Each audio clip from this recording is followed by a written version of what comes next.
friends, it's that time of the year. Today we're going to take a look at the top 5 best new football boots of 2021, meaning that obviously we're talking new releases only.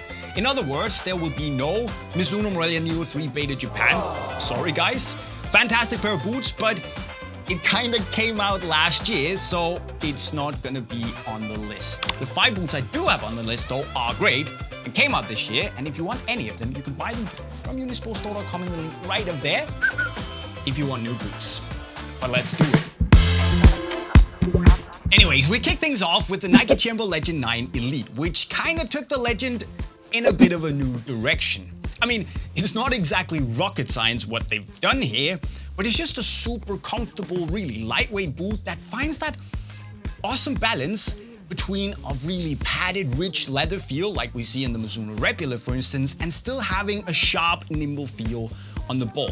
And I'll admit it, I'm not exactly, blown away by all the new tech innovations, but it's just a solid boot that really works for more or less everyone, I guess. I will also say, however, that if the PUMA FUTURE Z 1.2 hadn't been a little weird in the sizing for me, running slim and pretty long, that would probably have taken 5th place.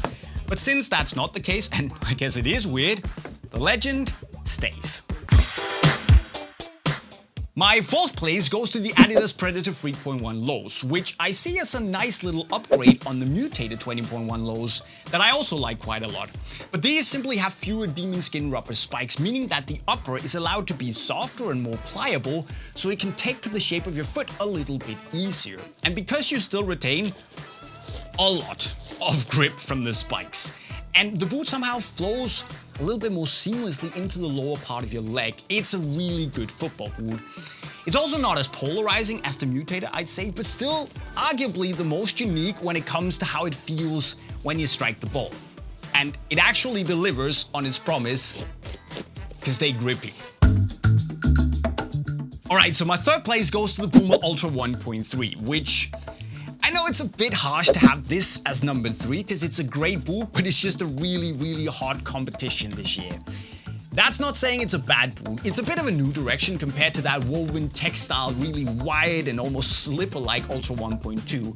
Whereas this is thinner, it's sleeker, and it's definitely also more speed boot-like, I would say, and it's still stupidly light. It's got a fantastic fit, has this super one-to-one, very razor sharp, and still pretty almost like sticky, grippy sensation to it. And for the 200 euros that you have to pay for it, it's probably the best value for money high-end boot out there. And I can understand if Nike and Adidas are getting quite sweaty palms in terms of their speed boot race, because this is a worthy challenger. Now, 2021 also gave us a new generation of the Mercurial, meaning that for me, the Superfly 8 and the Vapor 14 are both in 2nd place. Because, let's be honest, one has a suck, the other one doesn't, but apart from that, it's the same boot, it doesn't really matter. So for me, the Mercurial has trended a little bit towards being a more generally appealing boot with a slightly more forgiving midfoot, meaning that even wide-footed people can actually join the fun. Also, the upper is super soft, very pliable, and actually really comfortable if you can live with the thin upper.